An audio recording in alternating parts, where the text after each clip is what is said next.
part two. I'm all fired up.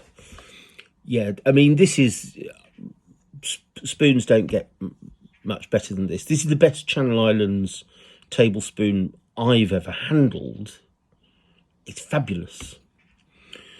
It's made by. It's got a fabulous mark on the back of it. Look at that. PD. I'll put a picture of this on Instagram as well, so you can see it. I'll always put a picture of the marks on. PD under a crown. Very fashionable in Jersey and in Guernsey to have a crown over your initials during the early to the middle of the 18th century. That's a feature. And wow, this is early. This is 1740, 1750. It's by a man called Philip Le Vavasseur, but he was called called Durel on the Channel Islands, which is why it's PD and not PV. So PD maker's mark. It's Hanoverian pattern, but it's fab. Oh, it's fab. Look at it. Look at the rib running up. Look at the pip. Much stronger. I mean, if I show you the later one, you can see how it's sort of, it's not worn. It's just become smoother and less well defined. Look at that. That's, whoa. Fabulous bowl. Fabulous bowl. Flat again. Flat. Lip. The original lip to it. I mean, my God, how you could think that's continental white metal, I'll never know. But thank God they did. Superb mark. Superb, well defined. Yes, you were saying a moment ago that shows that it's not. No, in earlier 18th century Channel Islands silver, it is made to a very high quality and high degree.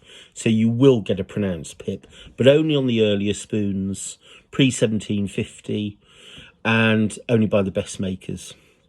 What's really unusual and just lifts this spoon above and beyond, though, the initials on the back are in a cipher, a mirror cipher. Hardly ever see that on Channel Islands silver. Hardly ever at all. Immensely rare, immensely fine spoon. Again, we talk about colour. I'm going to talk about colour for a moment again. Are we talking about colour? Well, I'm going to. It's not been touched, but it's been lightly cleaned, and you've got that network of scratches all over it, just making it soft and grey, and there's no discoloration. It is superb. It's a superb piece of silver. How the hell it survived nearly 300 years in this condition, I'll never know. Someone must have dropped it down a well or something. But that's fabulous. If you bought a piece of silver as good as that every 6 months, believe me, you'll be doing well, because just knockout. But again, that doesn't show you the Channel Islands engraving. But that's fabulous. You'll look a long time for one of those. I want to show you now a couple of later Channel Island spoons, and these are both 19th century. Had these for ages and ages. This is Old English pattern. Again, you'll see just a maker's mark on the back there. In this case, it's TDG over JLG. JLG, John Le Galley, is a mark you will see on a lot of 19th century Jersey silver. Tons of it.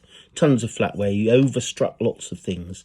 This is nice because it was made during his partnership with another Jersey goldsmith, Thomas de Grucci, and they combined their marks together. They were in partnership from 1831 to 1846, when de Grucci died. Remember, very important, once you're dead you can't make anything. That's very do remember that, as people still don't. But again, this is nice because firstly it does have the Channel Islands initials on it, just in case you think I was just making it up. You got 3 initials there, just for one person. The third initial to distinguish their particular name. It's also got a date, which is lovely, because of course Jersey silver doesn't have date letters. So a date like this, we can definitely say 1838. But this is the sort of thing you get in the 19th century, this fabulous bright cut engraving. All of this is done on the Channel Islands. This is what they do. It's the fashion. It's lovely. It's almost, I mean, I don't want to use the 4-letter F word, but it's almost folk art. It's the only time you get me to say that, I'll tell you.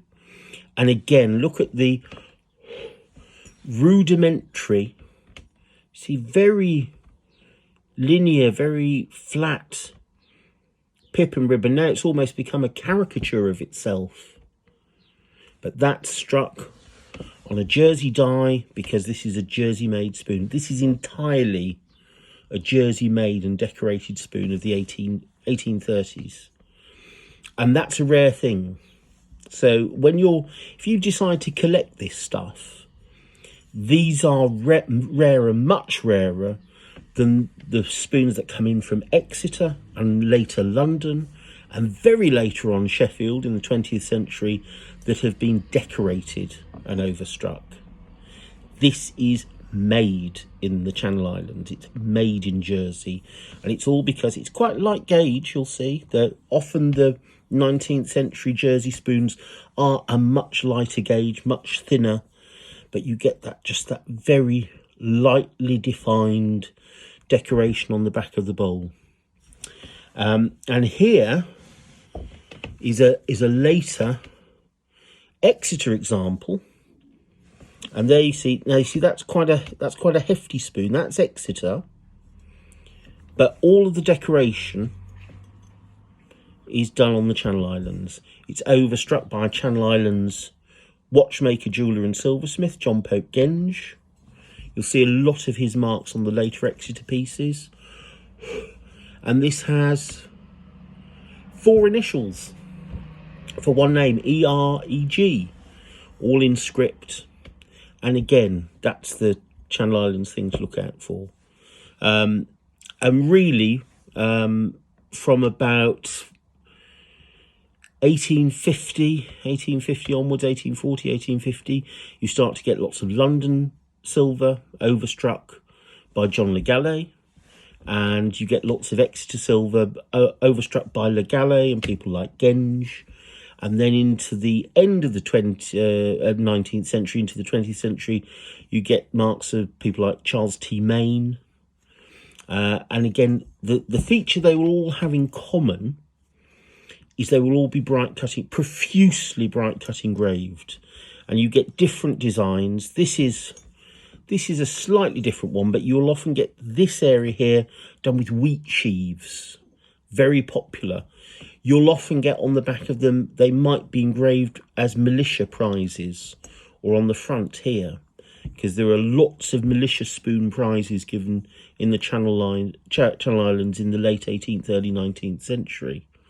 But it's the engraving on this that is done in the Channel Islands. The spoon itself was made in Exeter, and then latterly they're made in London and they're made in Sheffield. So that's a small look, very brief, fleeting look at Channel Islands silver and spoons. But honestly, going back to finish with this one, going back to this, that is the sort of king of Channel Islands tablespoons. There isn't a better one. Honestly, there isn't a better one than that. And you know, in a little country auction a week ago as white metal. So it is there. It is there. You've just got to look. Hopefully you won't look and find it before I do. I absolutely hate that idea. But go out and get the books and learn about it. And remember, there is a difference. This is the key thing I will say to you. There is a difference between Jersey made and decorated flatware and that flatware that has been imported and just engraved. I still think the engraved stuff is fabulous. This is fabulous. I mean, look at it. It would cost, £100 more just to engrave this spoon today. In fact, it probably cost about £200 to engrave it, and they're nothing like that. I think that one cost me £35 or something, which is well, at the time was almost its scrap value. So these are for nothing at the moment. But be aware that the Channel Islands made ones have got the real cachet about them, and it's something that people don't talk about, and you should make the distinction because the Channel Islands manufactured ones are much rarer. Right, that's me, gone on for 2 episodes this week, talking about spoons again. My slow descent into madness continues, but good antiques hunting, and goodbye.